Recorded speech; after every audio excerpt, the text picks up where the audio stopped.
నదీ జలాల్లో తెలంగాణకు దశాబ్దాల పాటు కాంగ్రెస్ అన్యాయం చేసిందన్నారు మాజీ మంత్రి కేటీఆర్.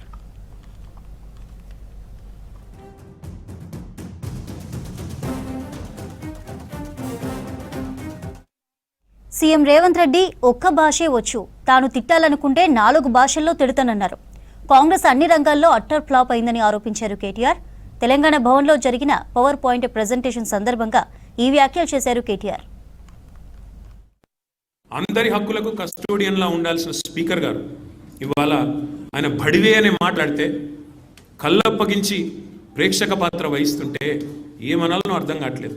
ఇది పార్లమెంటరీ భాషనా, ఇది ప్రజాస్వామిక భాషనా? మాకు అనరాదా ఈ మాటలు? రేవంత్ రెడ్డి గారికి నేను చెప్తా ఉన్నా, నీకు ఒక భాషలో వచ్చేమో తిట్లు, మాకు 3-4లో వచ్చు. తిట్టాలనుకుంటే మీ తాత జేజమ్మలు దిమ్మె తిరిగేలాగా తిట్టే శక్తి మాకుంది. కానీ ఇంత నికృష్టంగా, ఇంత అల్పంగా, ఇంత దారుణంగా మీరు ఏదైతే వ్యవహారం చేస్తున్నారో ఇది ఎందుకు చేస్తున్నారో మాకు. ఎందుకంటే మీ అజ్ఞానాన్ని కప్పిపుచ్చుకోవడానికి. నీకు ఐఐటి IIITకి అంతరం తెలియదు, ఐఐటికి IIITకి అంతరమే తెలియదు.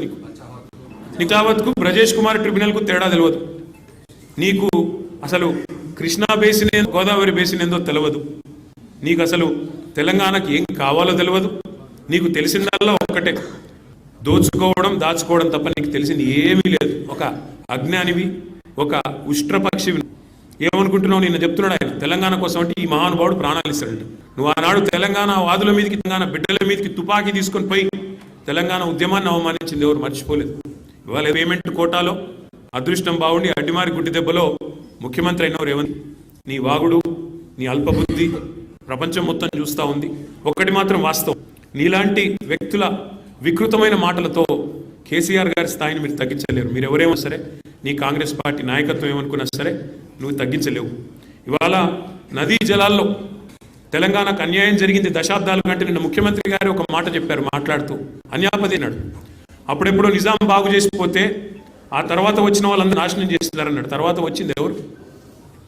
65 ఏళ్ళు కాంగ్రెస్, 17 నీ పాత బాసు చంద్రబాబు నాయుడు నాయకత్వంలో నడిచిన టీడీపీ ప్రభుత్వమే కదా, కాంగ్రెడీపే కదా.